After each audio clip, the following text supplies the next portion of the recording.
Hello, good afternoon everyone. मेरा नाम रिज़िका octa है और अभी अलाइड सर्विसेज एग्ज़ाम में आई गॉट रैंक 3 और मुझे assistant state tax and excise officer की सर्विसेज अलॉट हुई है। और आप सबकी तरह मैं भी जोग्टा अकेडमी की क्लासरूम स्टूडेंट रही हूँ। 2023 HS बैच जो कि बैच 1 था, तो उसमें मैंने यहाँ पर एनरोल किया था और सेम टीचर्स रौनक सर, संजय सर, अभिनव सर जैसे आप लोग पढ़ रहे हैं, हमने भी इनसे ही अपनी तैयारी की है यहाँ पर। और मैं वैसे स्टेज पर आने पे थोड़ा नर्वस फील करती हूँ और थोड़ी हेजिटेट भी करती हूँ, तो फिर आप ओपन एंडेड रखना इस कॉन्वर्सेशन को। बीच में आपने कुछ भी डाउट्स हो, कोई क्वेरीज हो जो आपको लगता है कि मैं एड्रेस कर सकती हूँ, तो उससे आप बिल्कुल बिना हेजिटेशन के पूछना, ठीक है।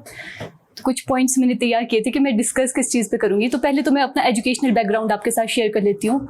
तो मैंने मास्टर्स इन फॉरेस्ट्री किया है, मेरा फॉरेस्ट्री बैकग्राउंड है। मैंने masters in forestry non university से किया है और आफ्टर कंप्लीटिंग माई MSc उसके बाद ही मैंने यहाँ पर आकर जो है इन सर्विसेज की डेडिकेटेड तैयारी स्टार्ट की। और कमिंग टू द एग्ज़ाम्स जिसमें मैंने अपीयर हुआ है, तो फिर मैंने MSc के ड्यूरिंग ही रेंज फॉरेस्ट ऑफिसर का एग्ज़ाम दिया था, जिसमें मैंने मेंस दिया था और बहुत कम तैयारी, एक रूडिमेंट्री लेवल की प्रिपरेशन थी, तो कम तैयारी में भी क्वालिफाई तो नहीं हो पाया था, बट ये कि स्कोर उतना भी बुरा नहीं आया था। तो मुझे एक मोटिवेशन मिली थी कि शायद अगर थोड़ी अच्छी तैयारी करूं या मतलब डेडिकेटेडली इन तैयारियों को करूं परस्यू, तो शायद फ्यूचर में कुछ अच्छा करूं। तो फिर मैंने इस मोटिवेशन के साथ यहाँ पर आई थी। मैं सिर्फ फॉरेस्ट सर्विसेज का विजन लेकर यहाँ पर आई थी और ग्रेजुअली थोड़ा सा गाइडेंस मिली टीचर्स की, तो एडमिनिस्ट्रेटिव सर्विसेज को भी अपनी तैयारी में मैंने अकोमोडेट किया। और इससे पहले HS के 2 अटैम्प्ट्स दिए 2023 एंड 24 में, और दोनों में ही प्री क्वालिफाई नहीं हुआ है। और उसमें जो कमियां थी जब मैंने एनालाइज़ की, तो इस बार अलाइड का प्री क्वालिफाई हुआ और मेंस में बैठने का मौका मिला। और मेंस के लिए भी जो रेंज फॉरेस्ट ऑफिसर का मेंस था, उसकी जो कमियां थी वो एनालाइज़ की, या मेगा मॉक टेस्ट यहाँ पर दिए, तो उस पर जो भी टीचर के रिव्यूज़ मिले, उन पर जब सिंसियरली अपने आप को इम्प्रूव किया, तो इस बार रिज़ल्ट अच्छा रहा। और बाकी मैं थोड़ी सी एक जनरल सी स्ट्रेटेजी आपके साथ शेयर करूँगी, थोड़ा सा GS, हिंदी, इंग्लिश इस पर। और आपको बीच में कुछ in the middle of the conversation अगर आपको कुछ भी पूछना है तो आप हैंड रेज कर सकते हैं या ऐसे ही पूछ लेना बीच में, ठीक है।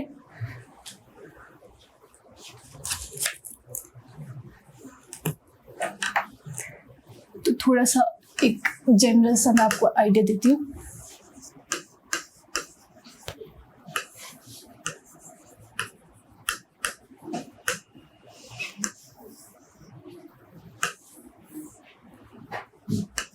तो सबसे पहले जो दोनों में ही आपका कॉमन रहेगा वो रहेगा previous year papers and syllabus.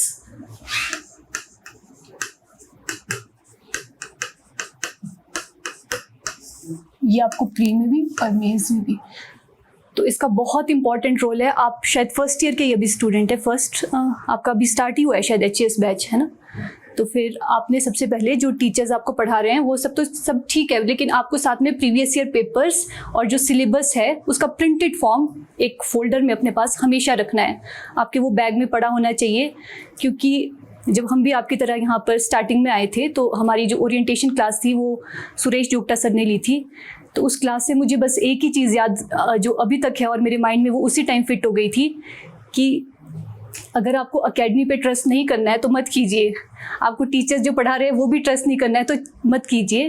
Content जो प्रोवाइड कर रहे हैं उस पर भी ट्रस्ट नहीं करना है, मत कीजिए। बट एक चीज़ जिस पे आपको हमेशा ट्रस्ट करना है और पूरा विश्वास रखना है वो है आपके सिलेबस और प्रीवियस ईयर पेपर्स।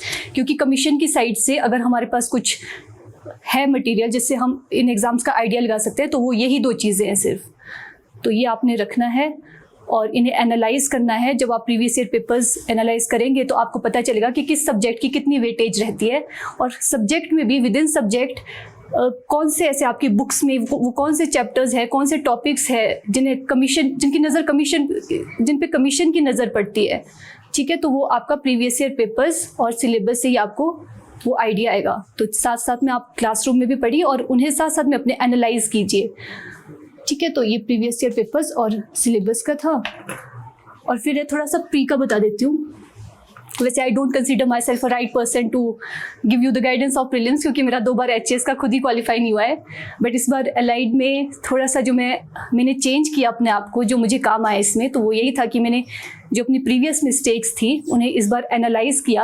एनालाइज मतलब जो आपको लगता है कि ये गलतियाँ अगर मैंने नहीं की होती वहाँ पर तो शायद मेरा प्री निकल जाए या कुछ हो, तो उसकी मैंने एक लिस्ट तैयार कर दी। और उसमें जो मुझे सबसे बड़ी कमी लगी कि मैं क्वेश्चंस कम अटैम्प्ट करके आ रही थी।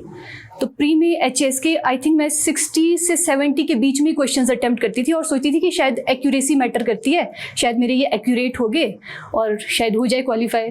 बट जब आप घर पे चेक करते हो, अपने आंसर की से मैच करते हो आंसर्स, तो एक्यूरेसी उतनी भी एक्यूरेट नहीं होती है। तो थोड़ा सा आपको वहाँ पर एक जिसे कहते हैं थोड़ा सा कैलकुलेटेड रिस्क आपने लेना है वहाँ पर। जो आपके 50-50 क्वेश्चंस है जिन्हें आपको लगता है कि 4 ऑप्शंस में से आपने 2 एलिमिनेट कर दिए हैं और 2 आपके पास हैं जिनमें आपको डाउट है कि शायद इनमें से एक हो सकता है, तो उन्हें आपने ज़रूर अटैम्प्ट करना है, क्योंकि यही वो मार्क्स होते हैं जो आपको एक तरह का कुशनिंग प्रोवाइड करते हैं और आपका प्री जो है वो जो कट ऑफ है उससे आगे ले जाते हैं आपका स्कोर। तो आपने बिल्कुल रिस्क लेना है। हाँ, जो बिल्कुल नहीं आते उन्हें बिल्कुल टच नहीं करना है, लेकिन जिसमें आपको डाउट है वो ज़रूर अटैम्प्ट करने हैं। अपने अटैम्प्टेशन पे बिल्कुल फोकस करना है अपना। तो एक ये अटैम्प्टेशन का था। और करंट अफेयर्स का, प्रीलिम्स में करंट अफेयर्स का पहला अटैम्प्टेशन, दूसरा करंट अफेयर्स। तो मुझे लगता है प्रीलिम्स में करंट अफेयर्स, प्रीलिम्स में क्या मेंस में भी करंट अफेयर्स का बहुत इंपॉर्टेंट रोल रहता है। तो करंट अफेयर्स को आप एक सब्जेक्ट मत लीजिए, एक्चुअली इसका एक रिपल इफेक्ट जो है वो आपके हर सब्जेक्ट पे आ रहा है। आपके जो करंट अफेयर्स में टॉपिक है उससे ही आपकी वर्ल्ड मैपिंग ज्योग्राफी के क्वेश्चंस आ रहे हैं, उससे ही आपके पॉलिटी के कोई जो टॉपिक से न्यूज़ है उस पर क्वेश्चंस आ रहे हैं। तो इसे आप अच्छे से स्टडी कीजिए। तो जब मैं अभी आपकी तरह क्लासरूम में थी तो जो रौनक सर के नोट्स थे, सर हमें यहाँ पर एनालिसिस करवाते थे करंट अफेयर्स का, तो जो नोट्स यहाँ पे तैयार हुए थे मैं वही रेफ़र करती थी। बट आफ्टर जब कोचिंग ओवर हो गई तो उसके बाद जब अपनी सेल्फ स्टडी की तो एक न्यूज़पेपर मैं फॉलो करती थी, वो था इंडियन एक्सप्रेस। उसे बहुत ज़्यादा टाइम नहीं देना है, 3 से 4 आर्टिकल या 2 से 3 आर्टिकल्स आप मार्क कर लीजिए, सिलेक्ट कर लीजिए कि ये आर्टिकल्स मुझे पढ़ने हैं।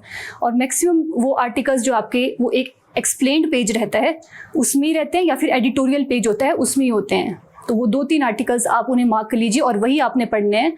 और उन्हें एक ब्रीफ रीडिंग देके थोड़ा सा थीम समझ के फिर उसे कोई एक वेबसाइट आप रेफ़र कर सकते हैं। जैसे मैं अपनी बात करूँ तो एक नेक्स्ट IAS करके वेबसाइट आती है, तो मैं उसे फॉलो कर लेती थी। तो उसमें डिटेल एक्सप्लेनेशन दिया होगा उन्हीं टॉपिक्स का, तो उसे उस डिटेल्ड एनालिसिस को पढ़ लिया और थोड़े से अपने ब्रीफ से नोट्स बना दिए। एक छोटी सी नोटबुक करंट अफेयर्स की लगा दी, कुछ चीज़ों को एक्सप्लेन कर पाए, ठीक है, नहीं कर पाए तो अपनी हेडिंग्स नोट कर दीजिए ताकि लास्ट टाइम में आप उन्हें वहाँ से रिवाइज कर लें। तो करंट अफेयर्स को बिल्कुल भी अंडर एस्टिमेट नहीं करना है। और लास्ट टाइम एग्जाम से पहले कोई एक मैगजीन आप रेफ़र कर सकते हो। मैं हर टाइम ज्ञानम मैगजीन ही फॉलो करती हूँ और मुझे वो मोर देन सफिशिएंट लगती है, क्योंकि उसमें जो अपॉइंटमेंट्स रहती हैं दी हुई कि कोई अपॉइंटमेंट्स हुई है या फिर कोई आपके इंटरनेशनल डेज रहते हैं, जैसे वाटर डे है, फॉरेस्ट डे है, तो कई बार उनकी थीम्स पूछ लेते हैं। तो वो चीज़ आपकी सारी उस एक छोटी सी मैगजीन से कवर हो जाती है। तो 5-7 महीने की आप देख सकते हैं उन्हें। तो ये आप करंट अफेयर्स का था। और मॉक टेस्ट्स,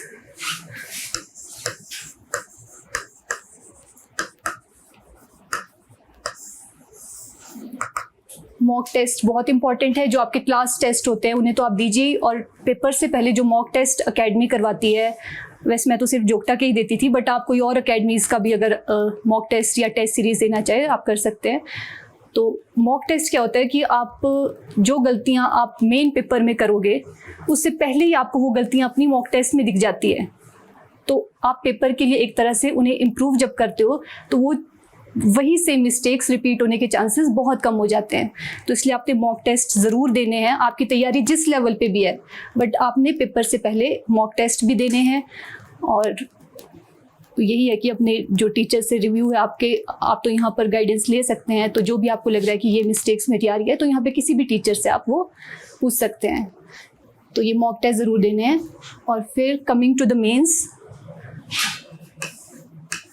मेंस में मैंने एचएस के मेंस तो नहीं दिए है, मैं अलाइड का ही आपको एक जनरल सी स्ट्रेटेजी बता देती हूँ। तो 3 एक सब्जेक्ट्स तो कॉमन ही है, जीएस, हिंदी, इंग्लिश, वो एचएस में भी पूछेंगे, तो इसमें मैं आपको थोड़ा सा बता दूँ।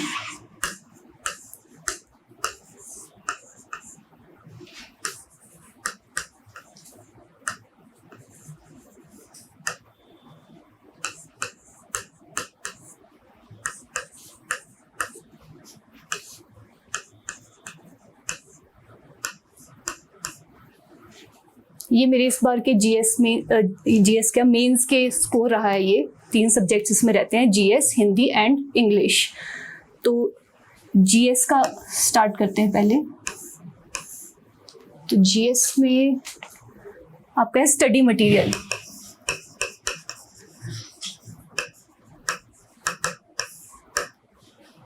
बहुत ज़्यादा सोर्सेज आपने रेफ़र नहीं करने हैं, जो आपके क्लास नोट्स हैं या और कुछ आप अपने जो खुद से नोट्स बनाते हैं, कुछ आप अपने फैक्ट्स ऐड करते हैं, एनरिचमेंट नोट्स बनाते हैं करंट अफेयर्स के बेसिस पे, तो बस उतना मोर देन सफिशिएंट है। और जो आपकी स्टैंडर्ड बुक्स हैं, स्टैंडर्ड बुक्स प्लस आपके जो क्लास नोट्स हैं, आप उन्हें उससे सप्लीमेंट कर सकते हैं।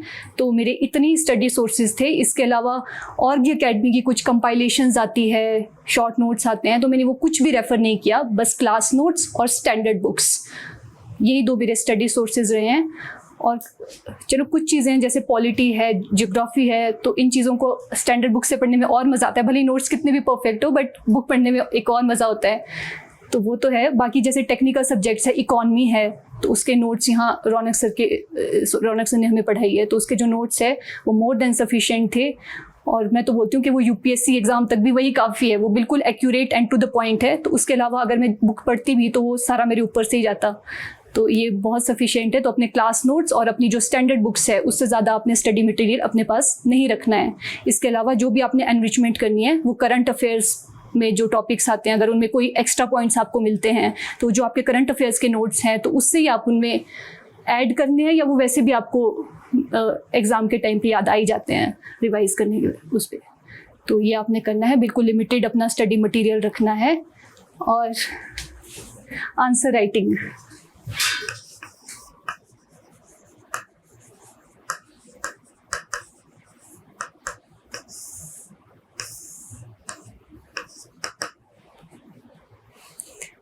आंसर राइटिंग का एक बहुत मेजर रोल रहता है आपकी सिलेक्शन में, क्योंकि नॉलेज तो हम सारे सेम ही मटेरियल पढ़ रहे हैं, सेम ही चीज़ें हम रेफ़र करते हैं, बट वो आप किस तरह से प्रेजेंट कर रहे हैं, किस तरह से आपकी एग्जामिनर को आपका कितना अच्छा इंप्रेशन पड़ रहा है, आपकी प्रेजेंटेशन कैसी है, आप रेलिवेंट पॉइंट्स लिख रहे हैं या फिर कुछ भी जो भी अनइम्पॉर्टेंट है आप उसका मिक्सचर बना के कुछ भी लिख रहे हैं। मतलब एक फॉर्मेट होता है हमेशा आंसर लिखने का। और मुझे भी अभी इसी प्रिपरेशन में ये पता चला है अलाइड की। इससे पहले जब रेंज फॉरेस्ट ऑफिसर का मैंने मेंस दिया था, तो उस टाइम मेरी तैयारी भी नहीं थी, ना ही मुझे ये आंसर राइटिंग के ये भी कोई चीज़ होती है ये पता थी। तो कुछ भी अनइम्पॉर्टेंट पॉइंट पहले लिख लिया, इंपॉर्टेंट पॉइंट बाद में लिख दिया, तो ऐसे नहीं होना चाहिए। एक प्रॉपर फॉर्मेट रहता है आपका, तो उसे आपने फॉलो करना है। मैं थोड़ा सा एग्जांपल देके आपको इसे बताती हूँ। थोड़ा स्पेस यहाँ पे आ जाएगा शायद, या फिर इसे इरेज ही कर लेते हैं।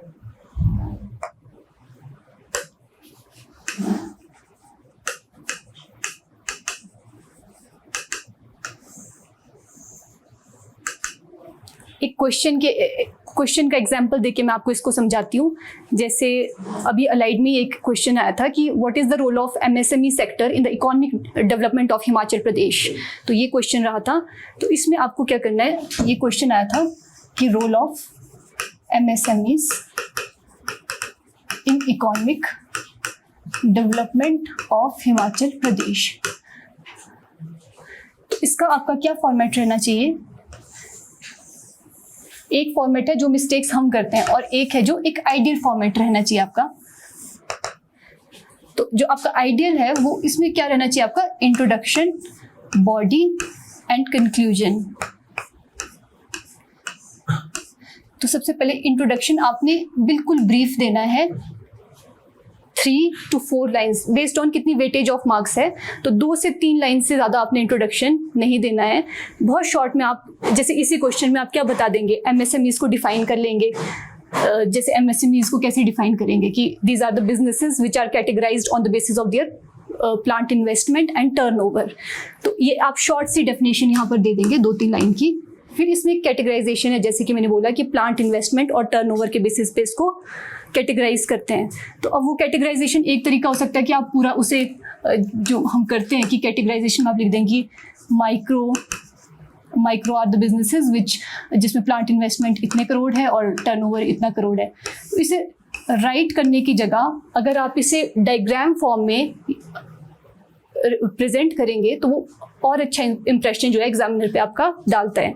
जैसे मैंने क्या किया था इसी क्वेश्चन में, मैंने सबसे पहले लिख दिया था कि MSMEs are businesses which are categorised on the basis of their plant investment and turnover.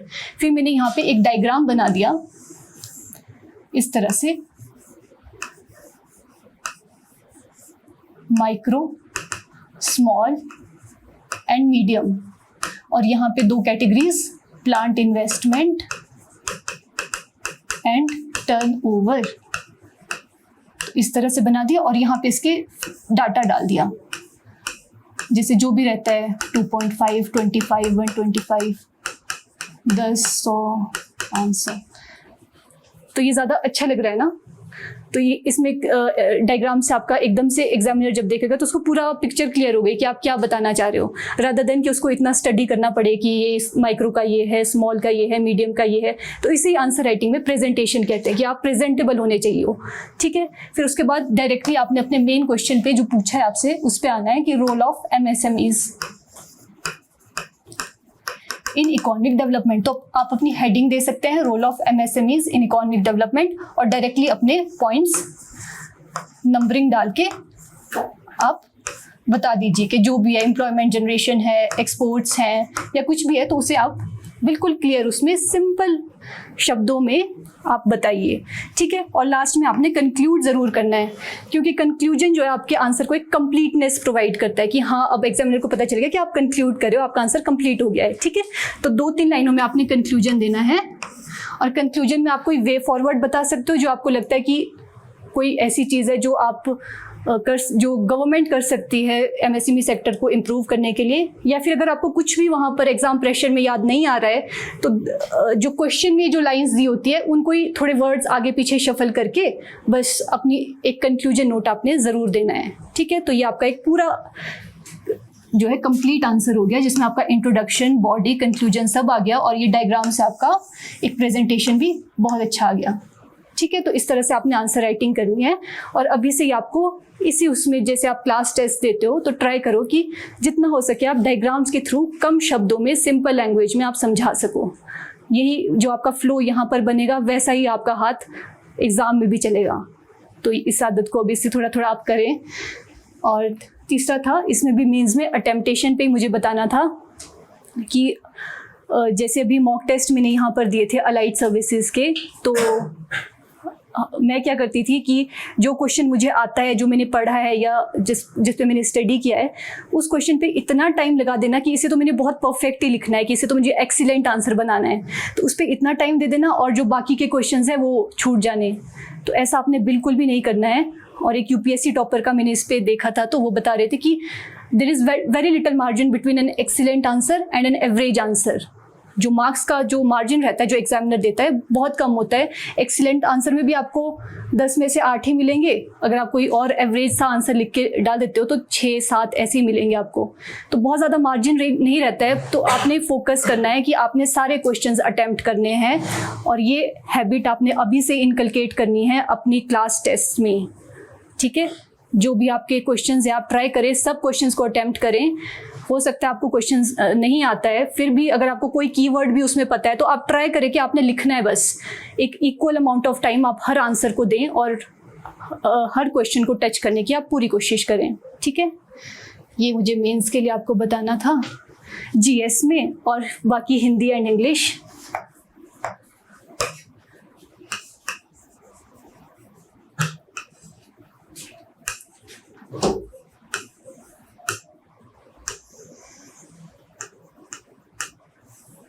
And I think इस पर मैं आपको अच्छा गाइड कर सकती हूँ। इस बार वन ऑफ टॉप स्कोर ही मेरा यहाँ इस बार हिमाचल प्रदेश में रहा है हिंदी में। तो इसके लिए सबसे पहले तो वैसे तो मेरी हिंदी स्कूल में अच्छी थी, ऐसा नहीं था कि बिल्कुल ही बुरे हाल थे, पर ये है कि एक लंबे टाइम के बाद 9-10 सालों के बाद इस सब्जेक्ट को फिर से उठाना, फिर इसे स्टडी करना, तो एक इंटरेस्ट नहीं बन रहा था। तो मैंने फिर एकेडमी की हेल्प ली और अर्चना मैम है यहाँ पर हिंदी के टीचर, तो उनकी क्लासेस रेगुलरली ऑनलाइन मोड में अटेंड की। तो उससे मैम इतना अच्छा पढ़ाती हैं कि मेरा इंटरेस्ट इतना ज़्यादा हिंदी में बन गया कि बीच में तो मेरे को लग रहा था मैं कविताएं लिखने भी शुरू कर दूँ अब।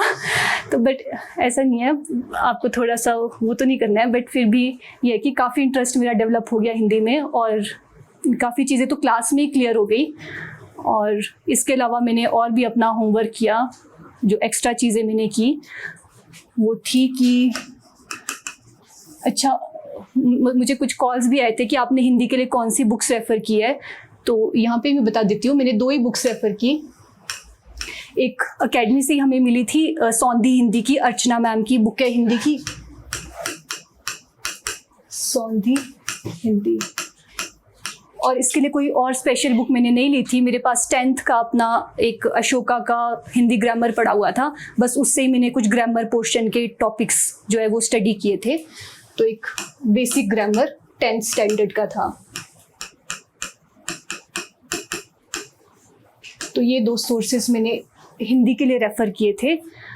और एसेज में भी मेरे बहुत बुरे हाल थे। जब मैंने यहाँ पर फर्स्ट मॉक टेस्ट दिया था तो ऐसे में 40 में से सिर्फ 8 नंबर ही मिले थे और साथ में एक रिव्यू भी मिला था कि अप्रासंगिक निबंध। अप्रासंगिक मतलब इररेलेवेंट। तो मतलब मैं थीम ही नहीं समझ पाई थी। उसमें सोशल मीडिया की आई थिंक संभावनाएं और चुनौतियां पूछी थी और मैंने उसके पॉजिटिव्स या कुछ ऐसा लिख दिया था। तो वो पूरा ही वो थीम से ही डेविएट हो गया था वो टॉपिक। तो कोशिश करें कि सबसे पहले क्वेश्चन को अगर आप कुछ सेकंड्स देते हैं उसे समझने के लिए, तो उसमें आप टाइम वेस्ट नहीं कर रहे हो। पहले क्वेश्चन को अच्छे से समझ लो, उसमें पूछा क्या है। बिल्कुल भी टॉपिक से डेविएट नहीं होना है, वरना कोई मार्क्स नहीं मिलेंगे। तो अच्छे से पहले टाइटल समझिए कि क्या पूछा है। और हिंदी का ऐसे जो है वो बहुत लेंथी रहता है, 1000 वर्ड्स का आता है, बट मार्क्स वेटेज बहुत ज़्यादा रहती है। 40 मार्क्स का अलाइड में इसमें आया था ये हिंदी का ऐसे। तो इसके लिए जब 1000 शब्दों में लिखना होता है ना, तो हम बहुत ज़्यादा डेविएट होते हैं टॉपिक से। पूछा कुछ है और लिखते फिर थोड़ा टॉपिक से बाहर जाएंगे, फिर थोड़ा बीच में टाइटल को और रिवाइज कीजिए कि टाइटल में क्या पूछा है, फिर अपनी ऐसे को अंदर फिर से ट्रैक पे लाइए, फिर और डेविएट हो गए, फिर से ट्रैक पे लाइए। बस आपको ट्रैक पे बने रहना है, इधर उधर डेविएट नहीं होना है, ठीक है। जो क्वेश्चन में पूछी है थीम उस पर ही लिखना है। तो ये है। और एक और एक्सरसाइज मैंने हिंदी के लिए की थी जो मुझे बहुत इफ़ेक्टिव अपने लिए लगी, और वो थी कि मैंने जैसे अमर उजाला है, हिंदी न्यूज़पेपर है, तो उसमें जो एक पेज आता है उसे हिंदी में तो संपादकीय कहते हैं, मींस एडिटोरियल पेज। तो उसमें कुछ टॉपिक्स दिए होते हैं, जैसे तो मैं रोज़ का 1 या 2 टॉपिक वो पढ़ लेती थी। आज पॉलिटी से रिलेटेड पढ़ लिया, कल कोई इकॉनमी का टॉपिक उठा दिया, परसों कोई एनवायरनमेंट से रिलेटेड टॉपिक उठा दिया। तो उसमें आपने करंट अफेयर्स नहीं तैयार करना है, आपने उसमें कीवर्ड्स लेने हैं। कुछ हिंदी के कीवर्ड्स होते हैं, जैसे सतत विकास लिखा है उसमें, फिर उसको गूगल सर्च किया कि मतलब क्या है इसका, तो मतलब सस्टेनेबल डेवलपमेंट। तो कुछ इस तरह से अपनी एक वोकैबुलरी लिस्ट मैंने तैयार की 5 से 6 पेजेस की। तो वो मुझे बहुत इफ़ेक्टिव लगी। और उससे क्या होता है कि जैसे हम हिंदी लिखते हैं, सोचते तो हम हिंदी में, बट जब when it comes to writing तो हम प्रॉपर एग्जैक्ट वर्ड वहाँ पर जो आना चाहिए वो नहीं लिख पाते हैं।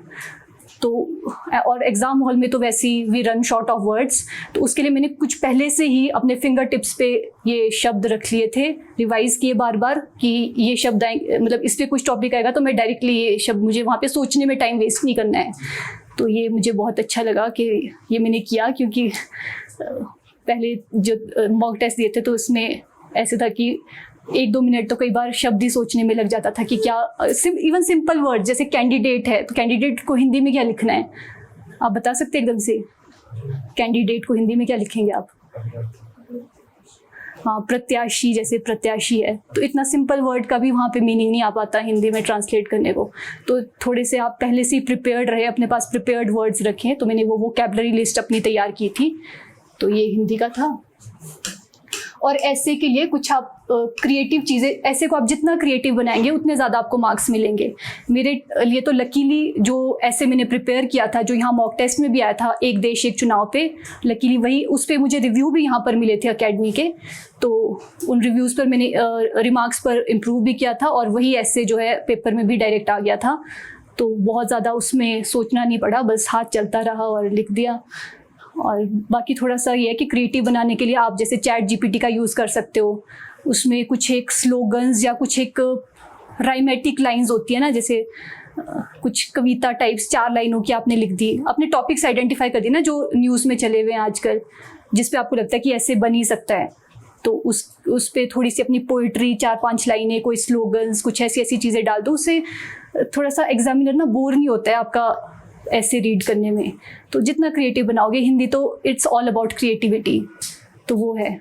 और जो मैम क्लास में पढ़ाती हैं हिंदी का, तो उसमें मैम कई बार ऐसे टॉपिक्स भी दे देती थी कि इस टॉपिक पे लिख दो, मैंने एक सपना देखा या मेरे सिर में दर्द हुआ। तो उस टाइम पर तो लिखने में ऐसे लगता था ये क्या लिखें इसमें, ये तो इतना सिंपल सा क्या टॉपिक दे दिया मैम ने, ये थोड़ा आएगा। बट ये है कि इससे आपका ना हाथ का फ्लो एक बार खुल जाता है। आप पहले तो डरते हो लिखने में, बट जब आप ऐसे ऐसे टॉपिक्स पे लिखना शुरू कर देते हो ना, तो फिर आपका जो एक हाथ जो है वो खुल जाता है, और वैसा ही आपका फिर एग्ज़ाम हॉल में भी आप डरते नहीं हो लिखने से। तो अपना वो फ्लो मेंटेन करें। और जो ग्रामर पोर्शन है हिंदी का, वो तो मैंने एक स्कूल के बच्चे की तरह लर्न और रिवाइज़ किया। मतलब ग्रामर का तो ये है, आज 15 मुहावरे पढ़ दिए, तो अगले दिन वो 15 मुहावरे पिछले वाले रिवाइज़ किए और नेक्स्ट 15 आगे के। तो इस तरह से रोज़ के मैंने थोड़े थोड़े ग्रामर्स के टॉपिक्स जो हैं डेली रिवाइज़ और स्टडी किए। तो ये था हिंदी का। और इंग्लिश में भी मैंने जोग्टा अकेडमी के यहीं गुरप्रीत मैम की इंग्लिश के लेक्चर्स ऑनलाइन ही रिकॉर्डिंग में अटेंड किए। और बेसिक ग्रामर रूल्स जो भी थे, जो पेपर में पूछे जाते हैं, प्रेपोजिशंस हैं या कुछ और टॉपिक्स हैं, तो वो सारे ग्रामर रूल्स यहीं पे मैम ने क्लियर करवा दिए। और उसके मैंने क्लास में शॉर्ट नोट्स भी बना दिए, और वही नोट्स बार बार पेपर से पहले तक रिवाइज़ करती रही। तो उससे ग्रामर पार्ट में तो कोई दिक्कत नहीं आई। और ऐसे के लिए अगेन आप पहले तो इम्पॉर्टेंट थीम्स पहले ही आइडेंटिफाई करके जाना एग्ज़ाम में कि ये टॉपिक्स न्यूज़ में है, मैक्सिमम उन्हीं टॉपिक्स पे आपका ऐसे बनेगा।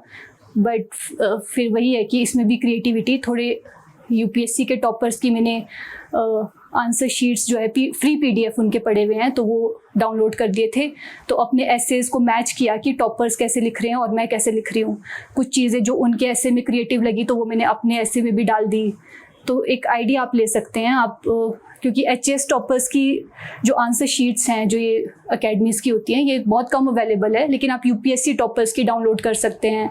तो उससे आपको बहुत आइडिया हो जाएगा। मैंने तो वो प्रिंटेड फॉर्मेट में ही अपने पास रखे हुए थे। 1-2 टॉपर्स हैं, जैसे सृष्टि दबास मैम है, तो उनके मैंने रखे हुए थे। तो उससे मैं बहुत आइडिया मुझे ऐसे राइटिंग का मिला, और वो मेरे लिए फ्रूटफुल भी बहुत साबित हुआ। तो यही था इंग्लिश का।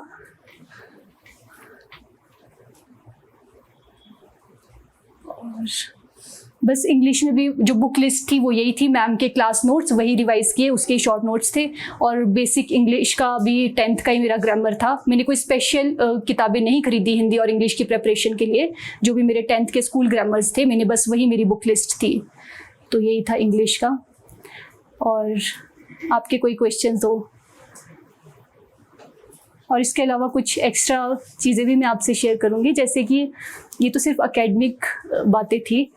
इसके अलावा जैसे थोड़ा सा अपने आप को इमोशनली स्ट्रेंथन करें, क्योंकि जैसे जैसे आपके अटेम्प्ट्स बढ़ते जाते हैं, थोड़े प्रेशर चैलेंजेस तो सबकी लाइफ में ही आते हैं, दे आर ओमनी प्रेजेंट। तो अपने आप को थोड़ा सा रेजिलिएंट बनाइए। थोड़ा आप कोई अच्छी चीज़ें, एक्टिविटीज़ प्रैक्टिस कर सकते हैं। जैसे मैं मेडिटेशन करती हूँ रेगुलरली, तो आप लोग भी उसे ट्राई कर सकते हैं, क्योंकि meditation is a kind of emotional detox. तो जितना आप यहाँ पर क्लियर होगे उतना ही क्लियर आप सोच पाएंगे, और वही चीज़ आपके आंसर्स में तो ऑटोमेटिकली रिफ्लेक्ट होनी है। ये आपको एकेडमिक्स में भी एक्चुअली हेल्प करेगा। तो थोड़ा सा ये चीज़ें आप ट्राई कर सकते हैं। और सेकेंड इज़ थोड़ा रिसेप्टिव रहिए क्लास में। तो टीचर्स जो यहाँ पर पढ़ाते हैं तो उसे केयरफुली सुनिए, क्लासेस रेगुलरली अटेंड कीजिए। और मतलब आपका एटीट्यूड यहाँ पे क्लास में ऐसा होना चाहिए कि सर मुझे नहीं आता, आप बताओ, मैंने नहीं पढ़ा, आप पढ़ाओ। तो बिल्कुल आप एक अगर इस एटीट्यूड के साथ पूरे सरेंडर्ड वे में यहाँ पर टीचर्स की क्लासेस अटेंड करेंगे तो आप जैसे एक स्पॉन्ज होता है ना, उस तरह से एब्जॉर्ब करेंगे जो आपको वहाँ से टीचर्स पढ़ा रहे हैं। तो बिल्कुल अपने ईगो को नीचे रखिए और एक ओबीडियंट स्टूडेंट की तरह क्लास अटेंड कीजिए और उसे सुनिए, ठीक है। और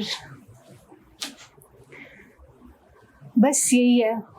और एक चीज़ अगर आप शॉर्ट वर्ड्स में पूछो कि सक्सेस मंत्रा जो मेरा रहा है तो वो है पेशेंस एंड डिसिप्लिन।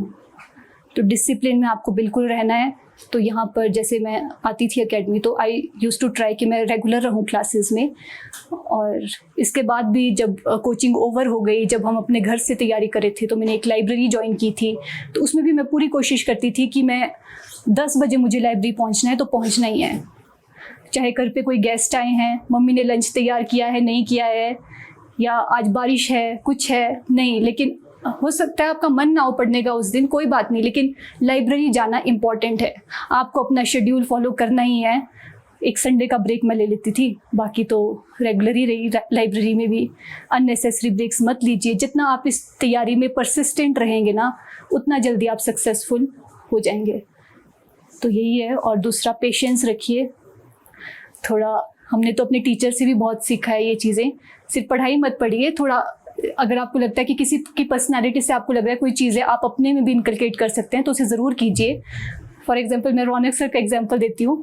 तो 2023 में उनका एचएस का अटैम्प्ट था और मेंस उनका 2 मार्क्स से रह गया था, शायद आई थिंक 2 मार्क्स उनका मेंस रह गया था।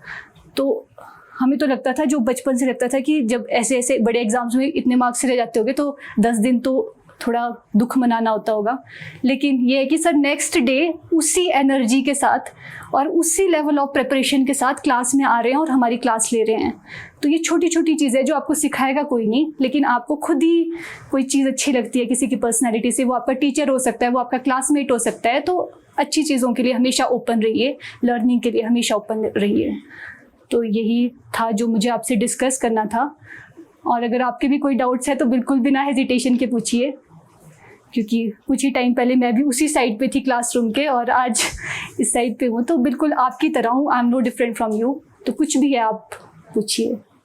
मैम अगर आपको कभी ऐसा फील होता था कि जैसे आप एलआई की प्रिपरेशन कर रही थी कि मुझसे नहीं होगा, हाँ, फिर आप कैसे खुद को मोटिवेट करते थे? आपको ऐसा लगता था कि आई थिंक मैं रॉन्ग पर्सन हूँ इस चीज़ के लिए, मुझे कुछ और देखना मुझे?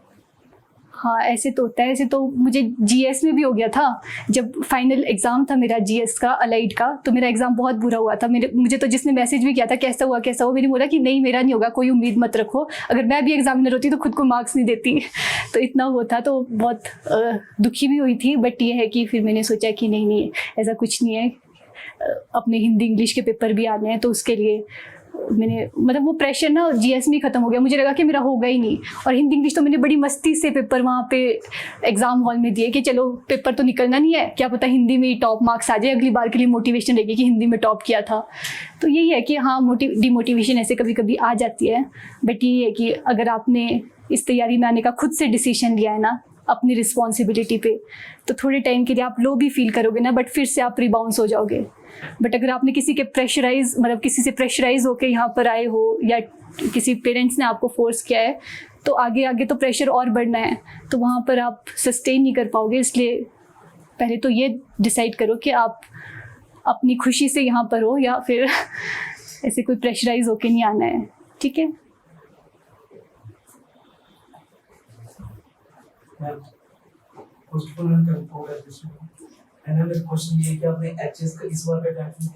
मैंने इस बार का एचएस का अटेम्प्ट दिया और इस बार भी मेरा प्री क्वालिफाई नहीं हुआ।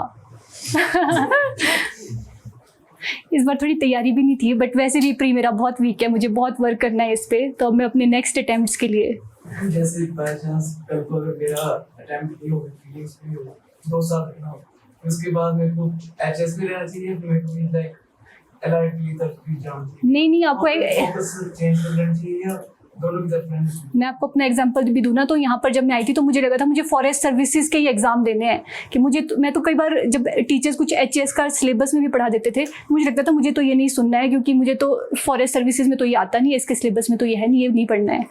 तो थोड़ा सा अपने आप को ना अपने विजन को ब्रॉडन कीजिए, एग्ज़ाम्स आप दे सकते हैं। और धीरे धीरे मैंने ये भी एनालाइज़ किया और फिर मैंने तो हाई कोर्ट क्लैरिकल के भी एग्ज़ाम्स दे रखे हैं। तो ये कि एग्ज़ाम्स आप सारे दे सकते हैं, आपका निकले ना निकले, बट ये है कि आपके पास एक क्वेश्चन बैंक तो बन गया कि कौन से क्वेश्चंस आ रहे हैं, तो आपके यहाँ पे तो फिट हो गए। वो एग्ज़ाम हॉल में जब आप दोगे तो आपके पास एक क्वेश्चन बैंक तो तैयार हो गया, भले आप वो एग्ज़ाम निकालो ना निकालो, तो आप एग्ज़ाम सारे दे सकते हो।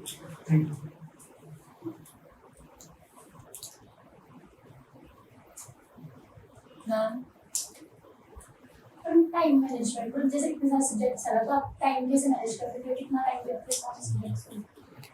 टाइम तो जैसे आप इसकी बात कर रहे हो, अलाइड की बात कर रहे हो, अलाइड में टाइम में सबसे पहले तो आप मार्क्स वेटेज देख लो कि किस सब्जेक्ट की कितनी वेटेज है, तो उस हिसाब से अपने सब्जेक्ट्स को प्रायोरिटाइज कर दो कि फर्स्ट उस पर मुझे ये करना है। मान लो HPG के बहुत इंपॉर्टेंट है तो थोड़ा सा उसको ज़्यादा टाइम दे दो, थोड़ा सा अपना इस तरह से टाइम मैनेज कर लो।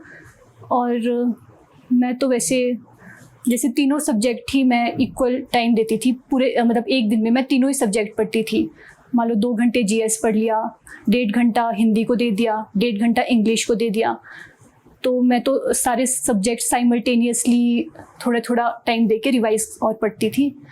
मतलब ये चीज़ है कि डेली सब्जेक्ट सारे सब्जेक्ट्स पढ़ने, ऐसा नहीं करना है कि आज ये पढ़ लिया कल दूसरा सब्जेक्ट पढ़ लिया। वो तो एग्ज़ाम से पहले की बात है ना, जैसे आप अभी पढ़ रहे हो तो अभी हो सकता है कि आप थोड़ा सा, अभी तो फ्रेशर्स ही हो, है ना, तो अभी आप दे सकते हो। जैसे हम भी आए थे तो हम HPGK को बहुत ज़्यादा टाइम देते थे, क्योंकि एक बार वो थोड़ा इम्पॉर्टेंट टॉपिक भी रहता है, सब्जेक्ट भी रहता है, तो यही है टाइम मैनेजमेंट का। मैं तो सारे सब्जेक्ट्स एक दिन में कवर करने की कोशिश करती थी, मतलब थोड़े थोड़े, जैसे 3 सब्जेक्ट्स ले लिए, फिर 3 सब्जेक्ट्स उसके बाद ले लिए, तो वही टाइम मैनेजमेंट। और अपना एक आप बना सकते हैं अपना टाइम टेबल बनाना ज़रूर, उसमें अगर आज के 10 दिन अगर आपने हिस्ट्री, ज्योग्राफी, पॉलिटी करने हैं, फिर नेक्स्ट 10 डेज कोई इनमें से रिवाइज पे डाल दो टॉपिक को और नेक्स्ट 2 और सब्जेक्ट्स दे लो।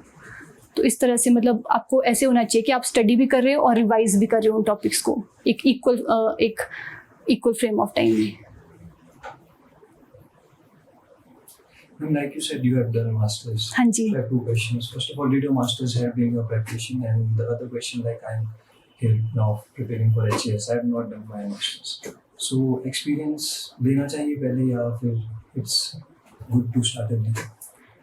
मुझे तो लगता है कि मुझे मास्टर्स का जो एक्सपीरियंस रहा है उसने इस एग्ज़ाम में भी बहुत हेल्प किया है। और तो डायरेक्टली तो ऐसा कुछ नहीं है कि कुछ रिलेटेड था, लेकिन ये था कि मास्टर्स में जैसे मैंने रिसर्च की थी तो उसमें भी बहुत ज़्यादा इतना इजी नहीं होता है, उसमें भी बहुत प्रेशर मैनेजमेंट होता है। तो जो मेरा MSc का एक्सपीरियंस था तो मुझे यहाँ पर उससे ना प्रेशर हैंडलिंग आ गई, तो मुझे वो उस वे में तो बहुत इफ़ेक्टिव रहा। और हाँ, एक एग्ज़ाम निकालने के लिए थोड़ा सा मैच्योरिटी भी चाहिए होती है, वो होता है एक एज के साथ ही आती है वो। अगर आप वैसे तो शायद अर्ली प्रेपरेशन का ज़्यादा फ़ायदा रहता हो, बट मुझे भी कोई ऐसा लॉस नहीं हुआ है तो मास्टर्स का मुझे तो कभी रिग्रेट नहीं हुआ कि मैंने मास्टर्स के बाद लेट आई हूँ या कुछ है। तो ये अलाइड का तो फर्स्ट अटैम्प्ट था। वैसे से ये फर्स्ट प्रीलिम्स क्या तैयारी के बाद मेरा फर्स्ट प्रीलिम्स ये क्वालिफाई हुआ था, और एक जो डेडिकेटेड तैयारी के बाद ये मेरा फर्स्ट ही मेंस था। वैसे जो रेंज फॉरेस्ट ऑफिसर का भी मैंने मेंस दिया था, पर उस टाइम मेरी तैयारी कुछ नहीं थी, उस टाइम तो कुछ भी नहीं आता था, तो एक तैयारी के बाद का ये फर्स्ट मेंस ही था।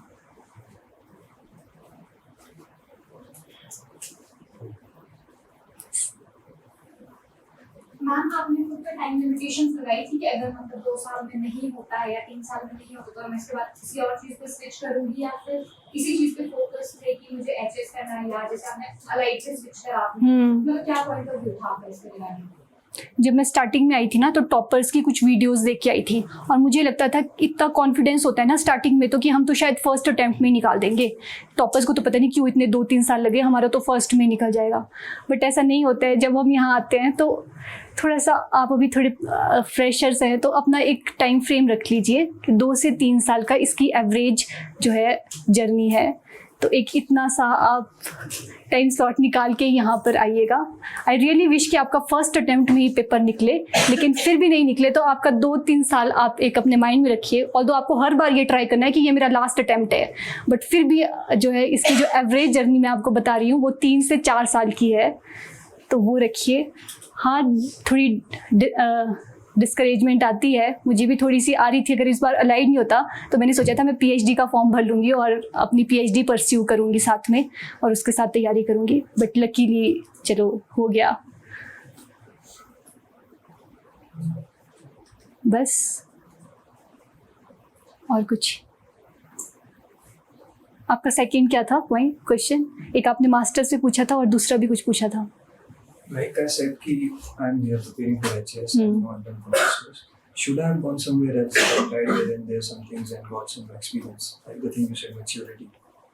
नहीं, आप अच्छे टाइम पे यहाँ पे आ गए हो ना, और अगर आपको कॉन्फिडेंस है तो आप बिल्कुल डेडिकेटेडली अब इसी तैयारी को कीजिए और कोशिश कीजिए इसी अटेम्प्ट में आपका एग्ज़ाम निकल जाए, ठीक है?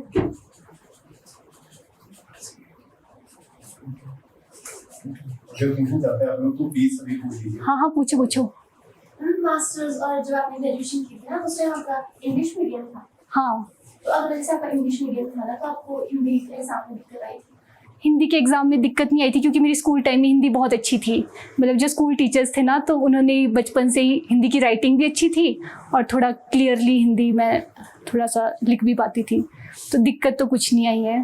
बस ये है कि थोड़ा इंटरेस्ट नहीं बन रहा था इतने टाइम के बाद हिंदी पढ़ने का, तो वो मैम की क्लासेस लगाने के बाद बहुत अच्छा खासा इंटरेस्ट बन गया, तो उसमें हेल्प हो गई। जैसे कि अभी हमने 10th तक हिंदी पढ़ लिया, उसके बाद बिल्कुल भी नहीं, ग्रेजुएशन भी नहीं पढ़ी, फिर यहाँ पे आ गए, फिर सिर्फ यही पढ़ लिया, उससे हो जाएगा? हाँ, मतलब जो हम क्लास में तैयारी करते हैं, अगर जैसे थोड़ी छोटी चीज़ें भी होती है, मान्यताएं होती है, कुछ भी वो हो जाती है, आराम से कवर हो जाती है। पेपर से पहले आपकी 1 महीना बतेरा होता है हिंदी के लिए। अभी लगता है डर कि ये भी नहीं आएगा, बट मैंने भी उसी टाइम के अंदर ही 1-1.5 महीने में तैयार किया है। क्लासेस रेगुलरली मैंने अटेंड की।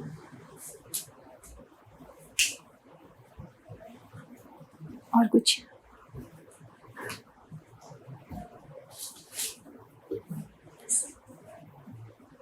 ठीक है।